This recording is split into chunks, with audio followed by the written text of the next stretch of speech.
Hi, good morning, people. How are you today?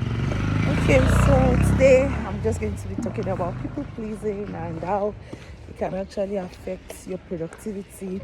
So sometimes you already have this intuition, or maybe okay, this thing is the best for you, but somehow maybe somebody saying, no, I don't think so.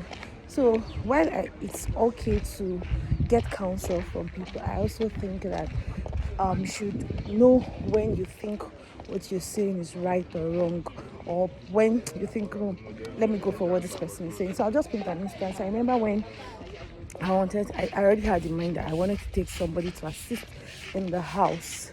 And I was just like, and some people were like, oh no, modern day nannies are bad, this, that. I know, okay, yes. What are the options available for me? To maybe take my baby to a daycare or something. And I at that point I was not yet ready to take my child to a daycare. I felt like I would prefer just the nanny thing because of the nature of my work and all of that, because I might not even be able to meet up to go and picking the baby from the daycare at the time they are going to close. So I at that junction I stood my ground because I thought, okay, what's the worst that can happen, or how this thing is more beneficial to me? Because if I take this person in, it's going to relieve me of the workload when I'm not available to attend to my baby's needs. Even after work, this person will be there to continue to work for me, unlike when it's a crutch kind of thing where, oh, once you get your baby back, now you and your pikin with that. Fast forward to after I stood my ground, I made my decision that this is what is going to work for me, and that's what I'm going for. Imagine, after I resumed work from maternity, and then I realized that at some point I had to sleep over at work. What would have happened if it was a daycare this thing? I would have put people, oh please, can you go to my house, help me pick my baby, this, da, da, da, da, da, da. Sometimes you just need to do what works for you. Yes, for some other mothers it might be correct thing that would have worked for them, but for me, considering all my own variables, I realized that the best that I can do for myself is to go for a nanny. This is just an example, and this is just to say that sometimes, while it's good to get advice from people, advice is something that you need to also, audit the advice. That okay, this advice, me that I'm in this situation, because sometimes people give advice based on their experience, their exposure, but you that you're in this situation, take pen and paper, write that, is this the best? Is this the best for me? Is this the best possible solution I can get on this particular issue I'm trying to address? So that's just it. Always consider your own variables when you are being given an advice.